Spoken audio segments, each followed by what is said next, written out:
معزز ناظرین و سامعین، الحمدللہ ثم الحمدللہ،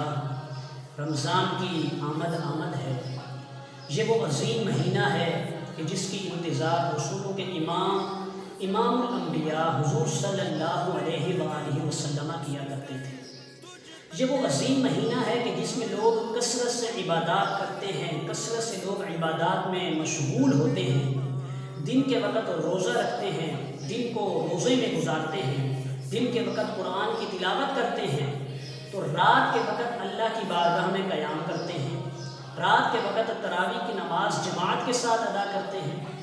تو سامعین و ناظرین، جتنے بھی تراویح پڑھانے والے امام حضرات ہیں، جتنے بھی تراویح پڑھانے والے ہیں، وہ اس ماہ کو کثرت سے قرآن کی تلاوت کرتے ہیں، کثرت سے وہ قرآن کو یاد کرتے ہیں، اور یاد کر کے پھر مقتدیوں کو تراویح کی نماز میں سناتے ہیں۔ تو پھر جو تراویح پڑھانے والا امام ہوتا ہے، اس کے پیچھے ایک سامع کو رکھا جاتا ہے، جو امام کو لقمہ دے سکے، جو امام کو غلطی بتا سکے۔ اگر امام کو غلطی آ جائے تو وہ امام کو بتا سکے، تو ہمارے معاشرے میں ایک سامع کو رکھا جاتا ہے۔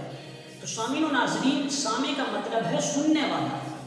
ویسے بھی سامع کا اطلاق مقتدیوں پر بھی ہوتا ہے، چونکہ وہ بھی سن رہے ہوتے ہیں، لیکن ہمارے عرف میں سامع اس کو کہتے ہیں جو امام کو لقمہ دے سکے، جو امام کو غلطی بتا سکے، اس کو سامع کہتے ہیں۔ تو اکثر سامع حضرات ایسے ہوتے ہیں کہ جو شرعی مسائل سے آگاہ نہیں ہوتے، شرعی مسائل سے واقف نہیں ہوتے، تراویح کے جو احکام ہیں ان سے وہ واقف نہیں ہوتے۔ بعض اوقات وہ غلطی کر بیٹھتے ہیں، تو غلطی کی وجہ سے تراویح کی جو نماز ہوتی ہے وہ فاسد ہو جاتی ہے، ان کو پتہ ہی نہیں ہوتا۔ ان میں سے ایک ضروری اور اہم مسئلہ یہ ہے، سامع حضرات کو یہ سمجھنا چاہیے کہ جب بھی سامع کو کوئی شبہ ہو جائے، کوئی شک ہو جائے کہ امام نے کچھ چھوڑ دیا ہے، امام نے کوئی آیت چھوڑ دی ہے، امام نے کوئی لفظ چھوڑ دیا ہے، اور سامع کو شبہ ہو گیا، سامع کو شک ہو گیا، اور سامع کو پتہ ہے کہ یہ جو اس نے غلطی کی ہے، یہ جو اس نے لفظ چھوڑا ہے، اس کی وجہ سے نماز فاسد ہو جاتی ہے، تو پھر اس شبہ کی صورت میں امام کو لقمہ دے سکتا ہے سامع۔ لیکن اگر سامع کو یہ شبہ ہوا کہ امام نے کچھ چھوڑ دیا ہے، کوئی لفظ چھوڑ دیا ہے، اور جو اس کو شبہ ہوا ہے اور وہ یہ سمجھتا ہے سامع کہ یہ جو اس نے امام نے چھوڑا ہے اس سے نماز فاسد نہیں ہوتی، تو پھر اس صورت میں، شبہ کی صورت میں، شک کی صورت میں امام کو لقمہ نہیں دے سکتا سامع۔ اگر لقمہ امام کو سامع دے گا تو سامع کی نماز چلی جائے گی۔ سامع کو شبہ ہوا امام نے غلطی کی ہے، اور غلطی اس کو پتہ ایسی کی ہے کہ جس کی وجہ سے نماز فاسد نہیں ہوتی۔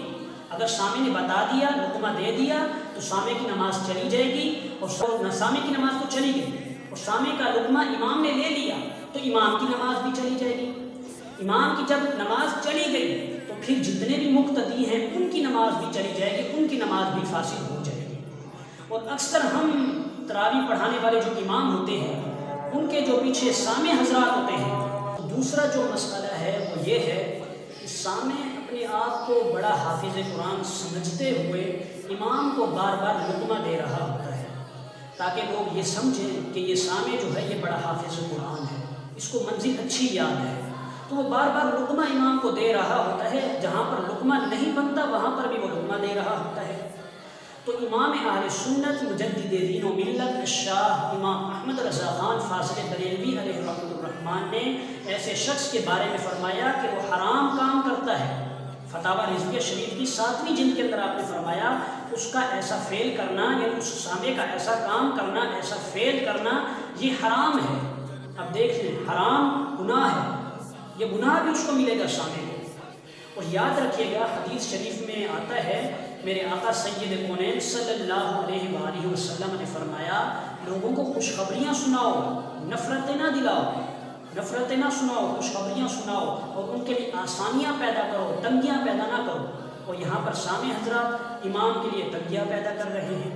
امام کو پھنسانے کی کوشش کر رہے ہیں۔